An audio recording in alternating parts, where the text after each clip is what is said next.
喺中國東北嘅阿lin達河畔，學江呢座小城見證咗歷史嘅變遷。曾經係清朝開國皇帝努爾哈赤嘅出征地，依家學江因為佢嘅房價平到七奇而出名。2019年，學江嘅房價低至5萬蚊一套，引起咗全國嘅關注。呢種現象被稱為學江化，象徵住房價嘅極度下降。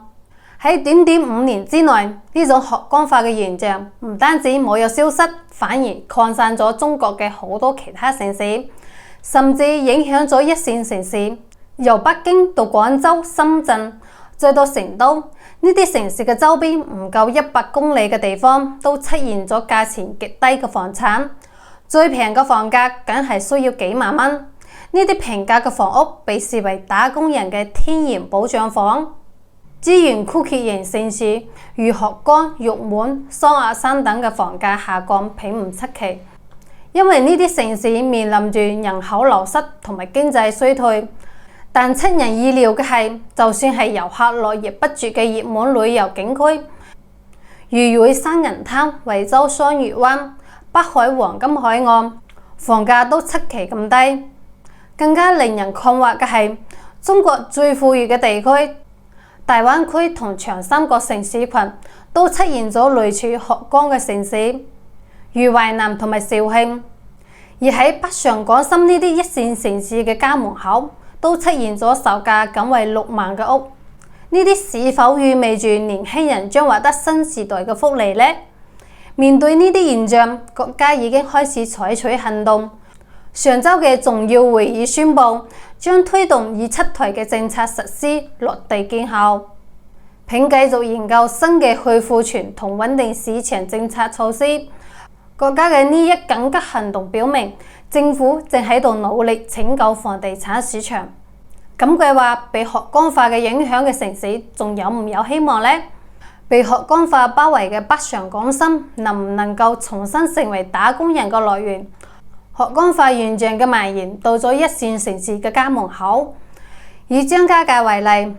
呢座曾經同北京共同舉辦冬奧會嘅城市，依家成為咗房價討論嘅焦點。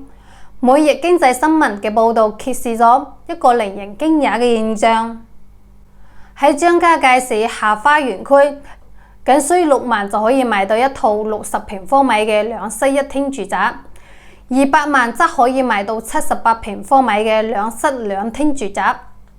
呢啲價錢遠低於北京北二環每平方米10萬蚊嘅房價。貝殼找房平台嘅數據顯示，張家口擁有數十套總價喺10萬蚊左右嘅房源。呢啲表明白菜價嘅房子並非係個別現象。呢啲平價房產都係過去單位嘅家屬樓，儘管可能存在過戶嘅問題，但係佢哋以低廉嘅價格吸引咗好多喺北京工作嘅人士，佢哋開始考慮喺呢度實現自己嘅居住夢想。令人驚嘆嘅係，從張家口到北京嘅高鐵僅需要40分鐘，呢個時間比好多北京通勤者嘅日常通勤時間仲要短。每日經濟新聞進一步報道，從下花園到北京每日有超過20班高鐵直達，從海淀區嘅清河站出發，最快41分鐘就可以達到下花園站。以報道中提到嘅馬車社住宅樓為例，該住宅樓距離下花園站僅1.2公里，騎電動車幾分鐘就到啦。然後乘坐高鐵到海淀區嘅清河站，最快只需要40分鐘。如果再搭乘地鐵上班，理論上嘅通勤時間甚至可以控制喺60分鐘左右。例如，從清河站到西二旗只需要1個地鐵站。到小米未來產業園所在嘅珠新莊亦都只需要3個地鐵站。如果選擇公交，從昌平珠新莊地鐵站乘坐899路直達下花園，大約需要2個小時。呢啲住宅如果被視為北京提供廉價保障房嘅福利，無疑極具吸引力嘅。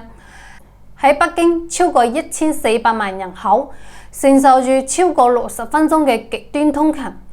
其中北京就佔咗600萬，好多人甚至仲要忍受單程1.5小時嘅超極端通勤。所以對於習慣咗長時間通勤嘅北京人來講，住喺環境嘅學崗並唔會覺得遙遠。學崗化現象已經唔再局限於東北嘅小城市，佢已經蔓延到咗包括北京、廣州、深圳同埋成都等內多個城市。呢一啲現象只係房價急劇下降，甚至喺某啲地區跌到咗令人難以置信嘅水平。廣州呢座位於大灣區嘅城市，距離市中心唔夠100公里嘅清遠恒大銀富城，今年年初一嘅一套113平方米嘅毛坯三房，單價僅為2813元一平方米。咁樣嘅價錢喺中國嘅房地產市場中極為罕見，甚至低於好多小縣城嘅房價。幾年前呢個小區仲係一個熱門嘅房產板塊，但係依家佢已經變成咗一個令買家絕望嘅地方。掛牌量高達456套，而近3個月嘅成交量僅為14套嘅。喺深圳附近嘅惠州情況亦都類似。惠州因為佢嘅低廉房價而頻繁登上熱搜，成為咗南方嘅學崗。網絡上曾瘋傳一張截圖，顯示150多平方米嘅精裝修4室2廳住宅，總價僅為25萬元。雖然後來媒體證實係一套雙正房，真實總價約為65萬元。即使係咁樣，惠州嘅海岸線房價仍然係非常之低。喺內地房地產市場中，學崗化現象已經成為咗一個唔可以忽視嘅趨勢。呢一啲現象只係一啲曾經房價高漲嘅地區，依家房價急劇下降，形成咗所謂嘅塌陷區。第一財經嘅報導指出，惠東海邊嘅街道上，房產中介門店隨處可見，廣告牌上嘅二手房源信息顯示，2房、3房戶型嘅總價係20到50萬之間，甚至有啲房源如三面環山、一面臨海嘅3室2廳住宅，總價僅為35萬。喺成都天府新區曾係房價嘅高地，但係依家包括眉山市喺內嘅天府新區嘅一部分地區，房價出現咗明顯嘅斷層。距離成都市區僅1小時嘅車程嘅地方，單價僅為3-5千蚊一平方米，總價30-40萬嘅一套屋隨處可見。有啲老舊嘅小戶型甚至只需要10幾萬。呢啲學崗化嘅地區，從北方嘅張家口下花園到南方嘅清遠臨港，從東部嘅惠州惠東到西部嘅眉山天府新區，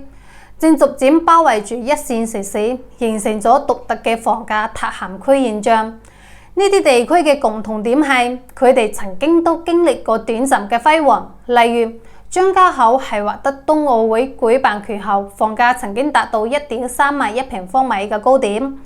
天府新區係成為咗國家級新區後，房價亦都有所上漲。清遠臨港同惠州惠東喺房地產市場熱潮中，亦曾經經歷過價錢嘅飆升。但係呢啲地區嘅房價上漲並冇持續太耐，開發商嘅瘋狂賣地同埋建設速度，以及炒房客嘅熱情投資，遠遠超過咗產業同埋人口引進嘅速度。短短幾年時間內，房地產嘅庫存量迅速增加，導致供大於求嘅局面。同時，就算係超級城市嘅能量都有佢哋嘅限度，輻射範圍並唔能無限擴大，最終導致咗房價嘅下跌。環繞一線城市嘅房價塌陷區，距離城市中心通常超過50公里，甚至近100公里。呢啲地區嘅發展同城市中心繁榮形成咗鮮明嘅對比。喺規劃階段，呢啲地區被賦予咗高期望同埋宏偉藍圖，但現實卻係產業配套未能如期到位，預期嘅人口增長亦都未能實現。以清遠臨港美林湖片區為例，